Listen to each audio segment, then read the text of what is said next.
नमस्कार, स्वागत है सभी मित्रों का आज के नए पॉडकास्ट में।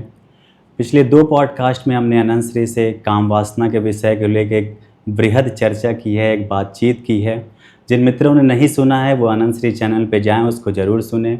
आज हम काम वासना के विषय को एक नए आयाम में ले जाएंगे। अनंत श्री एनलाइटेंड मिस्टिक, जिससे हम बातचीत करेंगे, एक जो बृहद आयाम है उस पर एक स्पष्टता लाने की कोशिश करेंगे। बने रहिए हमारे साथ। आइए शुरू करते हैं। प्रणाम अनंत श्री। अनंत श्री, पिछले 2 पॉडकास्ट में आपने एक जो स्पष्टता लाई है काम वासना जैसे विषय पे, बहुत ज़रूरी थी और मित्रों ने उसको बहुत प्रेम भी दिया है।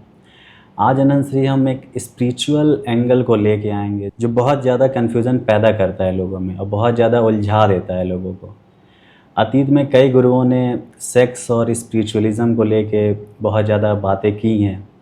आप कैसे सेक्स और स्पिरिचुअलिज़म को देखते हैं, या इन दोनों में क्या रिलेशन आप देखते हैं? मेरे देखने का देखिए जो तरीका है वो हमेशा जीवन से जुड़ा हुआ तरीका है। जीवन की हर घटना, जीवन की हर अभिव्यक्ति व्यक्ति के आध्यात्मिक जगत में प्रवेश करने का रास्ता हो सकती है। उसके अपने आत्म को एक्सप्लोर करने का, अपने आत्म को जानने का, स्वयं तक पहुंचने का, बोध को उपलब्ध होने का, शांति, प्रसन्नता, प्रेम, समस्वरता की अखंडित अवस्थाओं तक जाने का मार्ग हर चीज़ हो सकती है। तो काम वासना भी हो सकती है। अब इसको हम ऐसे किसी कल्ट स्टाइल में नहीं देख सकते हैं कि ये कोई बहुत ही अलग और विशेष व्यवस्था हमको बनानी है। हम जीवन में जो कुछ भी कर रहे हैं या जीवन से हमको जो कुछ भी मिला है, वहाँ से हमेशा एक द्वार खुलता है। ये हमेशा ध्यान रखना चाहिए। इसके द्वार को थोड़ा सा द्वार को देखना ये पड़ेगा कि देखिए, हम भोजन से भी जा सकते हैं अपने नज़दीक। स्वाद की स्थितियां हैं तो स्वाद को लेकर भी कितने सिद्धांत हैं। हम रसो वैसा भी कहते हैं कि परमात्मा रस स्वरूप है। हम सुनने से जा सकते हैं, श्रवण तो श्रावक हो जाते हैं लोग। काम वासना जो सेक्सुअलिटी है मनुष्य की, वो क्यों उसको इतना आकर्षित करती है, पहले तो ये व्यक्ति को ज़रूर जानना चाहिए। और वो द्वार बनेगी इस तरह से क्योंकि हमको एक अतिशय संवेदनशीलता को विकसित करने का अवसर मिलता है। जैसे भोजन करते समय हमको अतिशय संवेदनशील होने की आवश्यकता नहीं है। हालांकि अतिशय संवेदनशील होंगे तो हम ज़्यादा स्वाद ले पाएंगे, लेकिन सेक्सुअलिटी में 2 लोग मिलेंगे। जब 2 लोग मिलेंगे तो 2 लोगों की आपसी जो रिदम है, उनकी आपसी लय है, उसका भी बनना ज़रूरी है। तो वस्तुतः हम रिदम में आना सीखते हैं, हम सामंजस्य सीखते हैं, हम एक साहचर्य सीखते हैं। तो ये सब जो सीखना है वो हमको हमारे नज़दीक लाता है। ये नहीं कि काम वासना में कोई केमिस्ट्री है कि जब आप गए तो उस केमिस्ट्री ने एकदम से कुछ अपना काम किया और आपको ऊपर उठा दिया। ऐसा लोगों को लगता है। तो इसीलिए फिर क्या होता है कि तांत्रिक सेक्स जैसी बहुत विधियाँ निकल आईं। तांत्रिक सेक्स के नाम पर पश्चिम में गए तो इधर से ही सब थे महानुभाव लोग, उन्होंने सेक्सुअल ऑर्गीज आयोजित करनी शुरू कर दी। लेकिन वो केवल सेक्सुअलिटी से रिलेटेड नहीं है कि वो आप सेक्स में जा रहे हैं तो एकदम से कुछ ज्ञान को प्राप्त हो जाएंगे या कोई चीज़ आपकी ऐसी हो जाएगी। अब उसको ट्विस्ट करने के लिए उन लोगों ने ये ज़रूर डाला कि कुछ जागृत होगा, कोई शक्ति जागृत होगी, कोई कुंडलिनी जागृत होगी। लेकिन ये सब काल्पनिक बातें। मूल बात है मानवीय संबंध की जो जटिलता है, जो काम वासना में उत्पन्न होती है, उतनी जटिलता किसी भी संबंध में और किसी भी क्रिया में उतनी जटिलता उत्पन्न नहीं होती है। तो जो व्यक्ति उतनी जटिलता में सरलता ले आया और उस जटिलता को साध लिया, उसने दूसरे के मनोभावों को, शरीर को, मन को और आपसी संतुलन में उतर गया, तो उसके लिए द्वार खुल गया। तो जो 2 लोग हैं, दोनों के लिए द्वार खुल सकता है? दोनों के लिए। अनुश्री, इसमें जो बेसिक मैं पूछना चाहूँगा क्वेश्चन, जैसे जो लोग इस पे बातचीत करते हैं, सबसे पहला उनका जो क्वेश्चन रहता है, जो ज़्यादातर मैंने सर्च भी किया था, कि वो लोग पूछते हैं कि मास्टरबेशन जैसे होता है और स्पिरिचुअलिज्म में अगर लोग सेक्स के थ्रू बढ़ना चाह रहे हैं तो वो बहुत बाधा होता है, इसको कैसे देखते हैं आप? इसको देखिए, मैं किसी भी रूप में बहुत महत्व नहीं देता हूँ, बल्कि इसका एक साइकोलॉजिकल एंगल ज़रूर है। वस्तुतः सेक्स ना सहयोगी है ना बाधा है। मूल बात तो ये है, ना वो सहयोग कर देगा आपको कोई विशेष, ना वो कोई विशेष बाधा डाल देगा। आप बाधा डालना चाहें, जैसा कि मैं बार बार कह रहा हूँ, हर चीज़ बाधा डाल देगी आपको। आप सहयोग लेना चाहें, हर चीज़ आपको सहयोग दे देगी। तो सेक्स भी वही है। रहा सवाल मास्टरबेशन का, वो एक साइकोलॉजिकल और फिजियोलॉजिकल एक्टिविटी है, और साइकोलॉजी ये कहती है कि एक्सप्लोरेशन के स्टेज में हर बच्चा उससे गुजरता है और हेल्दी है, ठीक है, उसके मानसिक संतुलन के लिए बेहतर है। बल्कि एक रोचक किस्सा ये है कि एक बार जी कृष्णमूर्ति को जो टीच करते थे C.W. लेडबेटर, तो लेडबेटर साहब वैसे तो बड़े विद्वान व्यक्ति और बड़े काबिल व्यक्ति थे, और तमाम उनका योगदान फैंटेसी फैलाने में भी है, लेकिन आदमी तो लीजेंड था। तो उन्होंने एक बार अपने स्टूडेंट को ये बात प्रस्तावित करी थी कि आप मास्टरबेशन में जा सकते हैं और आपको जाना चाहिए। उससे आप बेकार के तनाव, बेकार के कुंठाओं, बेकार के फ्रस्ट्रेशन से मुक्त हो सकते हैं। तो वो बात जब मैंने पढ़ी और मैंने लोगों को देखा, युवाओं को देखा, समझा, तो मैं इस बात से सहमत हूँ, क्योंकि अल्टीमेटली जो सेक्सुअलिटी की घटना है, जो स्त्री पुरुष के बीच घट रही, वो भी अनदर काइंड ऑफ मास्टरबेशन है, मास्टरबेटिंग थ्रू अनदर बॉडी। घटना वही है। तो अगर व्यक्ति अपने आप ही अपने को कोई सुख देना की कोशिश करता है तो अच्छा है, और मैं तो कहता हूँ कि इन बातों का बढ़ावा मिलना चाहिए, जिससे लोगों के जो दमन है वो रिलीज हो जाएंगे और कुंठाएं समाप्त हो जाएंगी। बहुत सारी जो यौन हिंसा है वो भी रुक जाएगी, उसकी कोई ज़रूरत नहीं रह जाएगी। तो इट्स नॉर्मल, हेल्पफुल ज़्यादा हो सकता है बजाय कि बाधा बनने के। अनुश्री, आपने तो एकदम नया वही रख दिया कि इसको बढ़ावा मिलना चाहिए था, मिलना चाहिए। लेकिन कई गुरु हैं, अतीत में भी थे और आज भी कई गुरु हैं जो बोलते हैं कि मास्टरबेशन एक नेगेटिव इम्पैक्ट लाता है स्पिरिचुअल ग्रोथ पे, सीमेन रिटेंशन पे जोर देते हैं, उससे कुंडलिनी अवेकनिंग में हेल्प मिलता है, हमारी ऊर्जा जो होती है वो ऊर्ध्वगमन करती है, ऐसा बोलते हैं। बायोलॉजिकली सीमेन के ऊर्ध्वगमन करने का कोई भी पाथ है नहीं, वो कोई ऊर्ध्वगमन कर ही नहीं सकता। वो ना कोई ऐसा वहाँ पैसेज बना है कि ऊर्ध्वगमन कर रहा है, तो ऊर्ध्वगमन करेगा तो कानूस निकलने लगेगा क्या? मतलब क्या होगा ऊर्ध्वगमन होके? नेचर ने कोई ऐसा पैसेज नहीं दिया है, वो बाहर फेंके जाने के लिए ही निर्मित हो रहा है। और दो प्रक्रिया होती, क्यों नहीं बायोलॉजी लोग जानते हैं, मतलब बायोलॉजी जान के बात करनी चाहिए ना। या तो जब प्रोडक्शन होगा तो शरीर उसको बाहर फेंक देगा, और शरीर कई बार बाहर नहीं फेंकेगा तो वो एग्जॉस्ट हो जाएगा बॉडी में, लेकिन एक्सेस अमाउंट होगी तो वो बाहर जाएगी। रात में जो किशोर अवस्था में बच्चे होंगे तो उनको स्वप्न आएंगे या ऐसा होगा तो वो उनका हो जाएगा बाहर, शरीर फेंक देगा, शरीर उसको रखेगा ही नहीं। अब चूंकि इतना उसे बोल दिया गया है तो सब अपराध बोध में चले जाते हैं, गिल्ट में भी लोग, गिल्ट में, बिल्कुल गिल्ट में भरे हुए बैठे हैं। क्योंकि अब कैसे रोकोगे प्राकृतिक प्रक्रिया को, कैसे रोकोगे? और जितना वो प्राकृतिक प्रक्रिया होगी आप रोकोगे, आपका शरीर उसको स्वप्न में फेंक देगा, स्वप्न का नींद में फेंक देगा बाहर, तो गिल्ट पकड़ेगा। तो बहुत सारे महात्मा लोग उस गिल्ट में जाते रहे। अब इसमें सबसे बड़ा जो गिल्ट आया कहाँ से, वो देख लेना चाहिए। साइकोलॉजिकल पहलू में समझता हूँ, आध्यात्मिक पहलू वहीं से खुलता है। अध्यात्म प्रारंभ से ही दुखवादी हो गया है। वो सुख की किसी भी स्थिति से लड़ाई लड़ता है। उसको लगता है कि अपने को सताकर, अपने को दुखी बनाकर ही हम किसी अध्यात्म के मार्ग पर जाएंगे, और फिर बात करेगा परम आनंद की, ब्लिस की। अगर अभी सर्वे करा लीजिए तमाम महात्माओं का जो ब्रह्मचर्य साध के बैठे हैं, वो चिड़चिड़े, लड़ाकू या अलग अलग अपनी कुंठाओं में ग्रस्त, वो परम आनंद की स्थिति तो नहीं दिखेगी। किसी में दिख गई संयोग से तो अलग बात है। तो मूल बात है कि काम वासना से व्यक्ति इसीलिए इतना लड़ता रहा है क्योंकि उसने प्रारंभिक सुख का एहसास व्यक्ति को कराया है। शरीर मन का उसको सुख का एहसास हुआ। अब अगर नींद में भी शरीर उसके सेमेन को बाहर फेंकेगा तो भी एक सुख की लकीर के साथ ही फेंकेगा।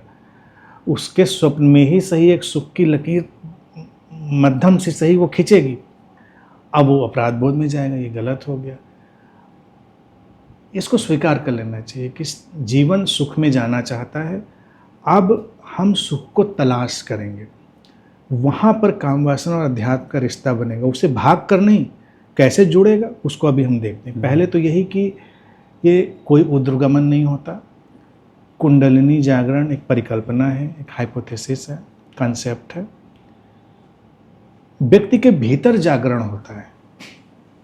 व्यक्ति ऐसा क्यों मान के चलता है, कभी देखो ये कितने डिसेप्शन हमने पैदा किए हैं। कोई और चीज जागृत कर लेंगे, हम नहीं जागेंगे। डिसेप्शन देखिए, तुम जाग जाओ, वो जाग जाए, हमें नहीं जागना है। तो इसी का एक, जिसको रिफ्लेक्शन कहिए, इंसान के दिमाग में ये पैदा हो गया कि हमारे भीतर कोई चीज़ जागेगी, अपने को हम भूल जाते हैं। अपने को भूल जाते हैं। और फिर जब कोई उस पर प्रश्न खड़ा करेगा तो कहेंगे नहीं, जब वो जागेगी तभी तो हम जागेंगे।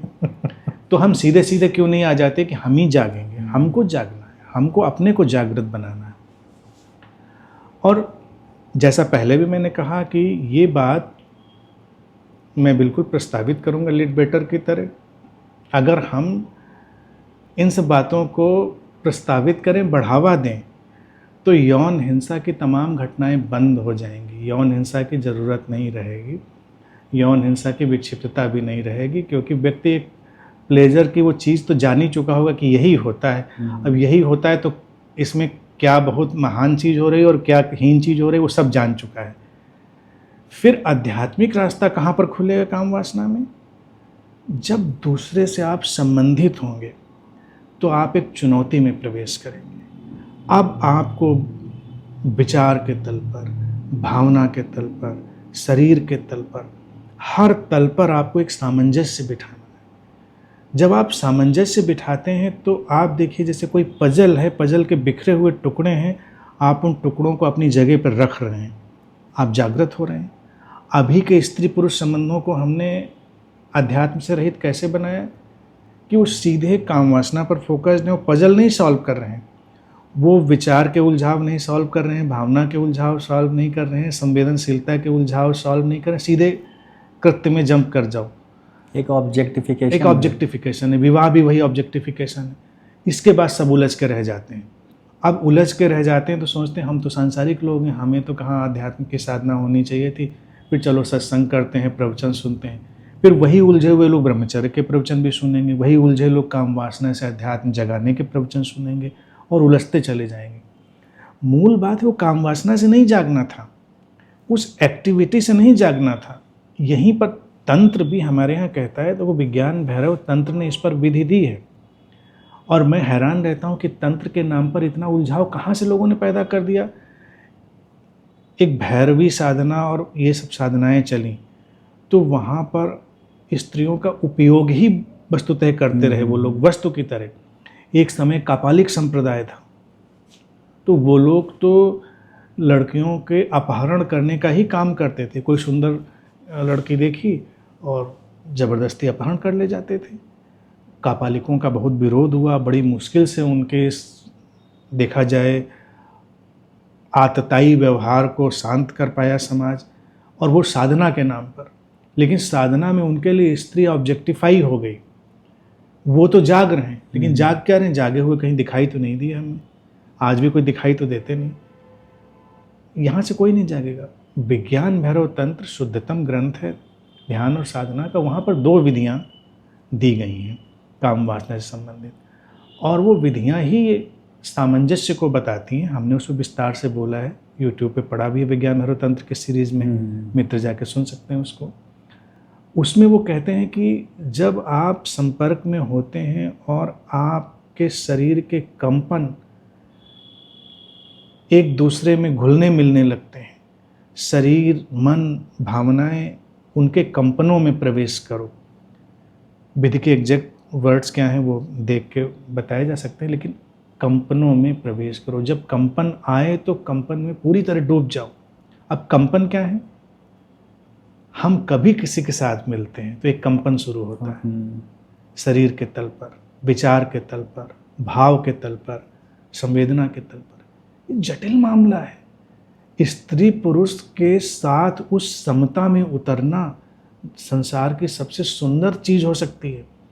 तो जो ऐसे कंपनों में प्रवेश कर गया और उस संतुलन को साध लिया, वो जाग गया और उसका आध्यात्मिक विकास हो गया। तो वहाँ पर काम वासना भी शामिल है। स्त्री पुरुष संबंधों में देखा जाए, काम वासना का कोई ना कोई रूप तो रहता ही है।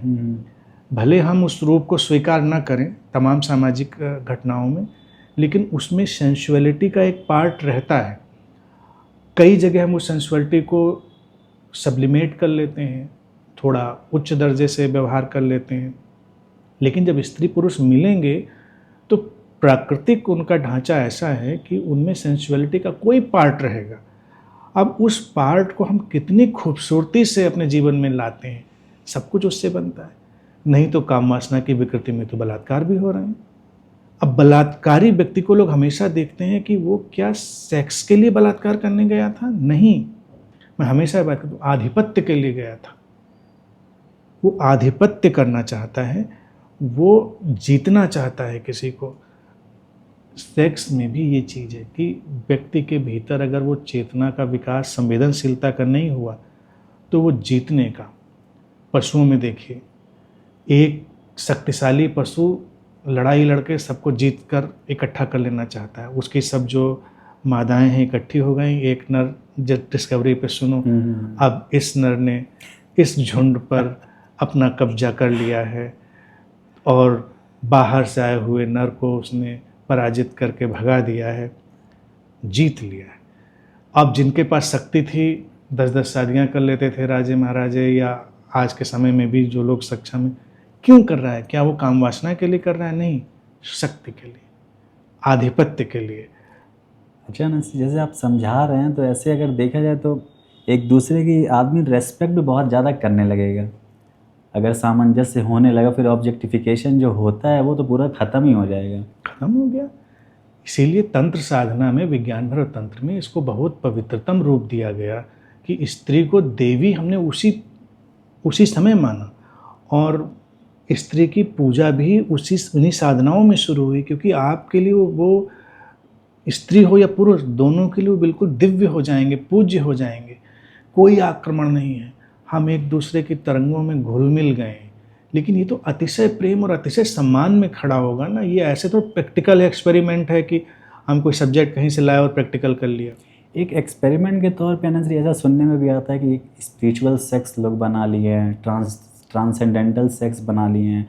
उसमें ये बोलते हैं कि इजैक्यूलेशन नहीं होना चाहिए, जितना लंबी अवधि हम खींचेंगे उतना ही हम उसमें प्रवेश कर सकते हैं। ऐसा उसको तांत्रिक सेक्स नाम देते हैं, लेकिन उससे कुछ होता जवाता नहीं है। अल्टीमेटली हश्र तो वही होना है। आप लंबा खींचें, धीमा रखें, इससे कोई अंतर नहीं पड़ता। आप अपने सेक्सुअल जॉय को थोड़ा कम ज़्यादा कर सकते हैं, लेकिन उससे कोई स्पिरिचुअलिटी का डोर खुल जाता है ऐसा नहीं है। वो केवल दिमागी फितूर है व्यक्ति का कि इससे कोई फ़र्क पड़ रहा है। और फिर इजैकुलेशन होना ना होना कोई बहुत बड़ी बात नहीं है, मतलब इट मेक्स नो डिफरेंस। और कभी कभी एक बीमारी भी होती है जिसमें रिवर्स इजैकुलेशन हो जाता है व्यक्ति को, जो शरीर से बाहर नहीं होता, उसके भीतर ही वो रिवर्स हो जाता है उसका जो इजैकुलेशन है। तो ऐसे व्यक्ति को गलतफहमी होती है, वो इजैकुलेट हो ही नहीं रहा। एक बहुत बड़े बाबा थे, जगत गुरु हो गए थे, और उनका बड़ा आश्रम, बड़ा नाम और सब था, और उनको ही बीमारी थी। उन्होंने अपने को कृष्ण का अवतार घोषित कर दिया, और बस उनको भी गलतफहमी थी कि देखो सामान्य मनुष्यों में ऐसा होता है, मेरे साथ ऐसा नहीं होता। उनको पता नहीं था कि बीमारी है, बहुत सारे लोगों को होती है। और तमाम महिलाओं का उन्होंने शोषण किया। महिलाएं अपनी स्वेच्छा से उनके पास जाती रहीं और उनको भी यही लगता था चमत्कार है कि बताइए इजैकुलेट नहीं होता व्यक्ति, तो सामान्य तो नहीं है, लेकिन वो बीमारी थी, लेकिन व्यक्ति धूर्त था, शोषक था। तो इसका कोई मायने नहीं, इसका कोई मूल्य नहीं है। इसको हम मूल्य दें ही क्यों? ये हुआ, ये वो हुआ। देखिए, व्यक्ति का भावनाएं पतित हुई, संवेदनाएं पतित हुई, उसके विचार पतित हुए, उनका इजैकुलेशन हुआ, वो ज़्यादा इम्पॉर्टेंट है। एक फिजिकल फ्लूइड का इजैकुलेशन मेक्स नो डिफरेंस। आप किसी के साथ गए, आप इमोशनली इजैकुलेट हो गए, आप मेंटली इजैकुलेट हो गए, आप फिजिकली इजैकुलेशन तो बहुत बाद की बड़ी माइनर से, उसका क्या मतलब होता है। और यूँ देखा जाए, अगर व्यभिचार की बात देखी जाए, इसमें जोड़ दें, तो हर संबंध में लोग इंटरनली, इमोशनली, इंटेलेक्चुअली तो इजैकुलेट करते ही घूम रहे हैं। तो वो पतन क्यों? उसको साधिए, उसको एक सम्यक संतुलन में लाइए, तब आपका विकास होगा।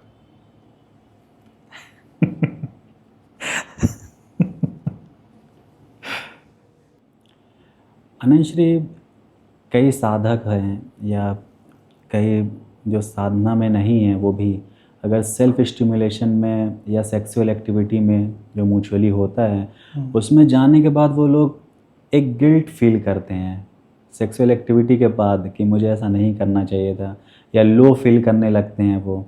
इसका क्या कारण है? इसका कारण देखा जाए तो कंडीशनिंग ही है। बचपन से जो कंडीशनिंग डाली गई है वही है, और कोई चीज़ नहीं है। बचपन से इतना डिनायल मोड में बच्चे को डाला गया है कि उस डिनायल मोड से उसको ये लगने लगा है कहीं अंदर में कुछ तो गलत है, कुछ तो गलत है। अब सेल्फ स्टिमुलेशन की बात देखी जाए, हर बच्चा प्रारंभ से ही, इसकी हम लोग पिछले पॉडकास्ट में चर्चा कर चुके हैं, सेल्फ स्टिमुलेशन में जाता है। बहुत बचपन से, बहुत इन्फेंट से जाता है। माँ बाप उसको रोकने लगते हैं, रोकने लगते हैं, बाकी कहीं नहीं रोकते, तो उसको लगने लगता है कुछ तो अजूबा है, और उसको अच्छा भी लगता है। अब ये अच्छा लगने और रोके जाने के द्वंद्व में वो घिर जाता है उसका मन। धीरे धीरे वो बड़ा हो रहा है, बड़ा हो जाएगा तो वो द्वंद्व हमेशा पीछा करेगा उसका।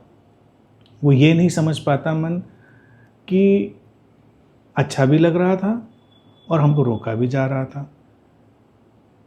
उससे उसके अंदर गिल्ट का निर्माण होता है, अपराध बोध का।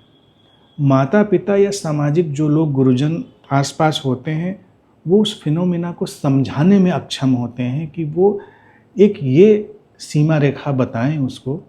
बुरा नहीं है, लेकिन एक सामाजिक विकास और एक जो मानवीय संवेदनाओं के विकास में हमने एक नई दिशा पकड़ी है, तो उसमें कुछ चीज़ों को हम अलग तरह से परफॉर्म करते हैं, कुछ चीज़ों को अलग तरह से परफॉर्म करते हैं।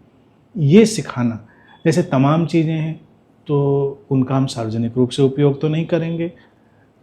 तमाम चीज़ें आपकी व्यक्तिगत निजता की बात हो गई, जिसकी हमने चर्चा करी है, निजता में आ गई। तो कुछ आपके प्लेजर निजता के हो गए, और समाज ऐसा संवेदनशील होना चाहिए किसी के निजता के सुखों में हस्तक्षेप नहीं करे। तो ऐसे कुछ समाधान लाते हुए, मनोवैज्ञानिक और संवेदनशील उत्तर देते हुए बच्चा अगर विकसित किया जाए तो उसके अंदर गिल्ट नहीं जाएगा। जब गिल्ट नहीं जाएगा तो वो जो ड्रेन आउट महसूस करता है, वो ड्रेन आउट महसूस नहीं करेगा। सबसे बड़ा ड्रेन आउट जो होता है वो गिल्ट होता है, अपराध बोध होता है, और कुछ नहीं होता। गिल्ट डालने का काम मुझे तो लगता है कई धार्मिक संगठन जो हैं वो सेक्सुअल एक्टिविटी को बिल्कुल मना ही कर देते हैं।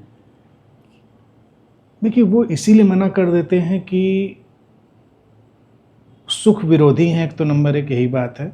कितनी भी सुख की बात करें, जो प्रकृति प्रदत्त सुख है उसको ही आप जब मना करेंगे तो वो मना हो जाएगा। दूसरी बात है, इसमें जो आधिपत्य का एक थ्रेड पड़ा हुआ है, वो आप सेक्सुअल एक्टिविटी में जाकर या उसको रोक कर, दोनों में आधिपत्य की भावना आप पैदा कर सकते हैं।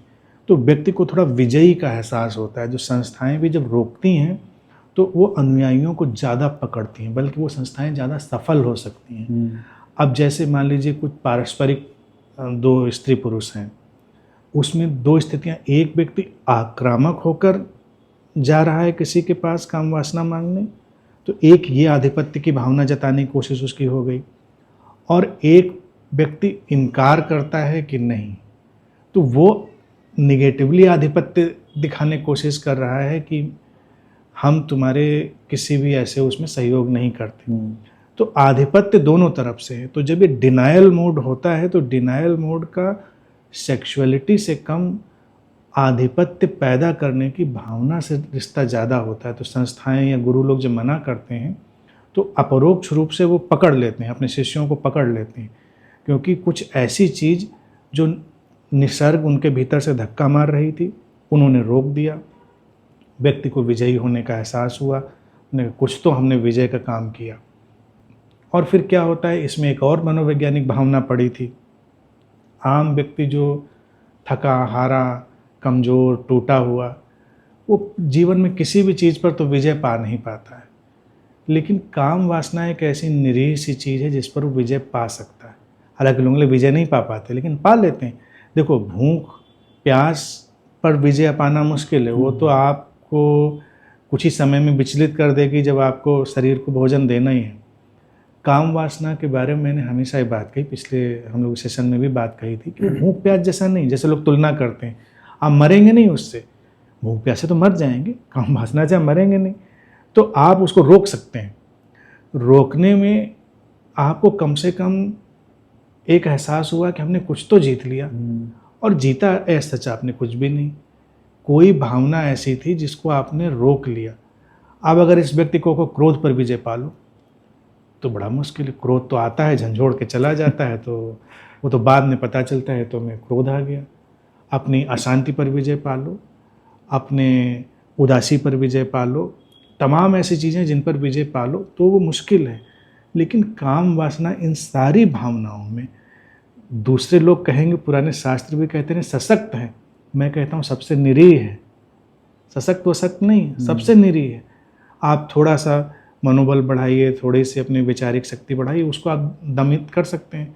तो सारी भावनाओं में काम वासना सबसे निरीह भावना है जिसको आप दबा सकते हैं। इसी को कई लोग ब्रह्मचर्य भी बोल देते हैं। हाँ, तो आपने दबाया तो कुछ तो लगा कि हमने कुछ तो काम कर लिया जीवन में, कोई अच्छा काम नहीं किया था लेकिन काम वासना को हमने दबा लिया, ब्रह्मचारी हो गए।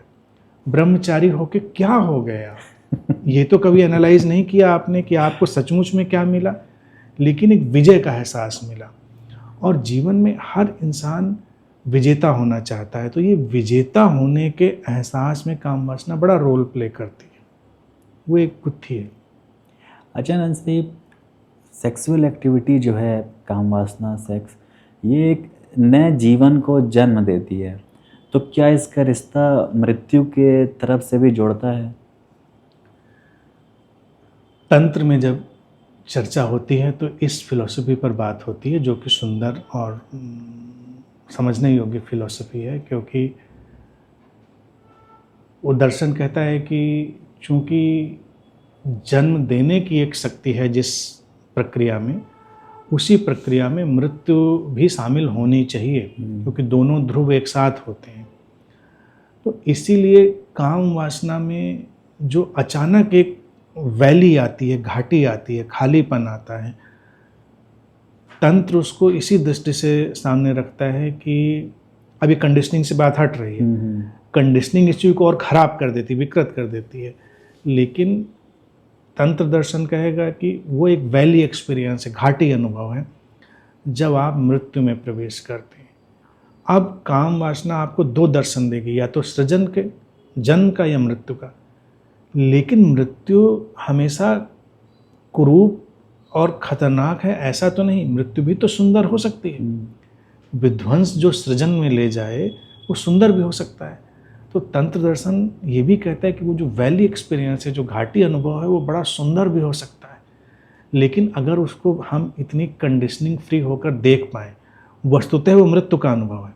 आप किसी के साथ संबंध में गए, संबंध में आप डूबे, और फिर जब अभी एक लहर थी ऊपर जाती हुई, काम वासना देखिए लहर की तरह होती, फिर लहर उतरती हुई, लेकिन उतरती हुई लहर को हम कभी अनुभव नहीं करते, हम तो उसके पहले ही भाग लेते हैं या लोग सो जाते हैं या कुछ करते हैं। लेकिन जब लहर उतरी, जब आपका जो कृत्य था पूरा हुआ, शिखर हुआ, शिखर के बाद फिर लहर लौटेगी।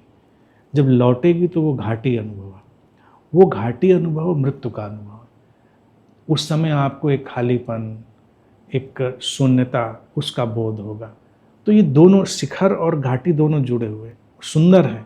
तो इसीलिए जब लोग प्रेम में बहुत होते हैं और एक दूसरे के साथ ज़्यादा समय बिताते हैं तो वो घाटी अनुभव को भी अनुभव करते हैं। घाटी अनुभव अनंत से ऐसा भी हो सकता है क्या कि अगला पर्सन हमें एकदम नया सा दिखने लगता है, मतलब ऐसा लगता है कि इतना कुछ हुआ लेकिन बिल्कुल अनटच्ड है वो अभी। हाँ बिल्कुल, बिल्कुल अनटच्ड है। और यूँ देखा जाए कि सेक्सुअल एक्टिविटी के पीक के बाद जब घाटी एक्सपीरियंस की डेप्थ होती है तो उस डेप्थ में ही ब्रह्मचर्य का फूल खिलता है। दोनों स्त्री पुरुष उस समय बिल्कुल निर्दोष वर्जिन हो जाते हैं। उनको लगता है जैसे हम कभी ऐसे संपर्क में आए ही नहीं, इतने तरोताज़ा आए, इतने नए। तो वहीं से ये वर्जिनिटी का और ब्रह्मचर्य का कहीं ना कहीं से व्यक्ति को स्पार्क पकड़ा होगा। फिर लोग जब भूलते चले गए तो अपनी कल्पनाएं गढ़ लीं, क्योंकि लौटती हुई जब लहर शिखर से नीचे गई है और ठहरी हुई है तो उस शून्यता में हम व्यक्तित्व रहित होते हैं, हमारा व्यक्तित्व नहीं है। और जब व्यक्तित्व रहित हैं तो हम समय रहित भी हैं, समयातीत भी हैं। तो काम वासना में श्री मृत्यु का अनुभव, टाइमलेसनेस का अनुभव, ये सब भी आता है। लेकिन ये तब आता है जब व्यक्ति इतनी धैर्य और इतनी प्रतीक्षा में साथ में होता है। तब वो देखता है कि अचानक समय खो गया, अचानक इमेजेस खो गई, व्यक्तित्व खो गया। अभी तो खतरा क्या लगता है उसमें, देखिए जाते हैं दो व्यक्ति, लेकिन उनके जाते समय उनकी इमेजेस टूट टूट कर गिर रही होती हैं। इसीलिए सबसे डरावना भी अनुभव होता है। डरावना अनुभव ये है कि आप अपनी उन इमेजेस के साथ तो जा नहीं सकते इतने नज़दीक किसी के, और व्यक्ति इमेजेस को, छवियों को छोड़ना नहीं चाहता, तो वो संबंध कुरूप बन जाता है कि आप छवियों के साथ संयुक्त हो रहे हैं। लेकिन कल्पना करो लोग आपस में इतने गहरे प्रेम में कि वो छवियों को गिरा सकते हैं।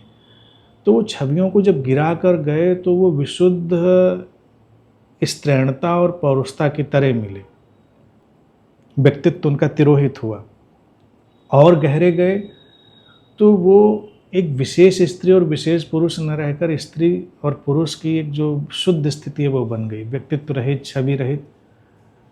तो मृत्यु ही है।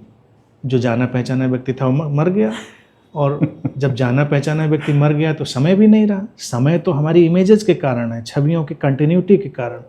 अगर छवियों का सातत्य ही नहीं है, उसकी कंटिन्यूटी ही नहीं है, तो समय की ज़रूरत कहाँ पर है। समय भी गया। तो वो अनुभव जो है ना, वो सबसे सशक्त अनुभव होता है। मुझे लगता है इसी को लोग, इसी का स्यूडो वर्जन अगर देखा जाए, लोग तांत्रिक सेक्स बना लिए हैं, जैसा आपने समझाया आखिरी में। हाँ बिल्कुल, तिल का ताड़ होता है। इसीलिए मैं उसको ये नहीं कहता गलत कह रहे हैं लोग, वो तिल का ताड़ है। बात तो अच्छी ही थी, लेकिन वो एकदम से सेक्सुअलिटी से जुड़ी है ऐसा नहीं है। आप किसी स्त्री, किसी पुरुष के साथ होकर बिना काम वासना में जाए, बिना किसी को स्पर्श किए भी वैली एक्सपीरियंस में जा सकते हैं। आप स्त्री पुरुष को हटा भी दीजिए, आप किसी भी संबंध में अगर इतनी छवि रहित स्थिति में चले गए तो वैली एक्सपीरियंस में आप चलेंगे। वो तांत्रिक वैली, वो घाटी अनुभव पैदा हो जाएगा। गुरु शिष्य के बीच में हो सकता है, माँ बेटे के बीच में हो सकता है, किसी के बीच में हो सकता है। वो उसमें सेक्सुअलिटी का कोई रोल ही नहीं है। और जब वो तांत्रिक सेक्स जिसको लोग कहते हैं वो अनुभव होता भी है, तो वो उस समय बेसिकली सेक्सुअलिटी को ट्रांसेंड कर चुके होते हैं। उनको उससे कोई लेना देना नहीं रह गया होता है। That is another kind of expression. वो हो सकता है, नहीं हो सकता है। तो कभी कभी क्या होता है, लोगों को लगता है कि ये कैरी करना एक बर्डन है बेकार का। वो नेचुरल हिप्नोसिस भी है। और अगर हम मान लीजिए किसी के साथ बैठकर अचानक कितने रिद्म में आ गए, इमोशनल, मेंटल, इंटेलेक्चुअल, सारी रिद्म जो हो गई, तो इतने ब्लिस को जनरेट कर चुकी होती है कि फिर उसमें सेक्सुअल एक्टिविटी एक डिस्टर्बेंस लगता है। उसमें लगता है ये एक डिस्टर्बेंस हो रहा है। और जो लोग घबराए और जिन्होंने उसकी निंदा करी, मुझे लगता है वहाँ पर भी यही तिल था, क्योंकि वहाँ पर वो डिस्टर्बिंग लगा। अब वो डिस्टर्बिंग लगा इसलिए नहीं कि वो गलत था, डिस्टर्बिंग लगा इसलिए क्योंकि ज़रूरत नहीं थी, और आप खाम खा उसमें जा रहे हैं, तो बिना उसके भी आप जा सकते थे उस वैली एक्सपीरियंस में। तो वही लोगों ने घबराए, और घबरा कर उन लोगों ने ही कह दिया कि नहीं गलत है और रुकना चाहिए उस चीज़ में। वो बात नहीं, दो लोगों की कंपेटिबिलिटी अलग हो सकती है। वो बहुत गहरे प्रेम में हुए, सेक्सुअल एक्टिविटी को भी वेलकम किया उन्होंने, उसको भी आने दिया, ठीक है। लेकिन जो वैली एक्सपीरियंस में गए हैं तो वो साथ में बैठे हैं, साथ में लेटे हैं, साथ में कुछ भी कर रहे हैं, लेकिन अब कुछ एक्टिविटी नहीं है, कुछ भी एक्टिविटी ख़त्म हो चुकी। एक प्रेजेंस है, एक वेटफुलनेस है, टाइमलेसनेस है, इमेजलेसनेस है, just throbbing of life force, pure life force.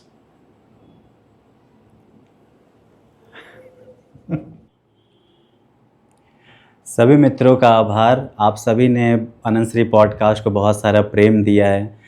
कई मित्र सब्सक्राइब कर चुके हैं चैनल को, कई मित्रों ने नहीं किया है, उनसे गुजारिश है चैनल को ज़रूर सब्सक्राइब कर लें। अनंत श्री पॉडकास्ट में जितने वीडियो हैं उन सबको ज़्यादा से ज़्यादा लोग शेयर करें। आज जो हमारी अनंत श्री से बातचीत हुई है काम वासना को लेके, आध्यात्म को लेके, मुझे लगता है बहुत ज़्यादा कन्फ्यूज़न वाला विषय था ये। मुझे पूरी उम्मीद है कि इस बातचीत से ये कन्फ्यूज़न ज़रूर दूर हो गया होगा। काम वासना को लेके जो जीवन में भी हमारे जो उलझाव रहते हैं वो भी ज़रूर दूर हो गए होंगे। चैनल को ज़रूर सब्सक्राइब कर लीजिएगा। मिलते हैं अगले पॉडकास्ट में एक नए विषय के साथ। नमस्कार।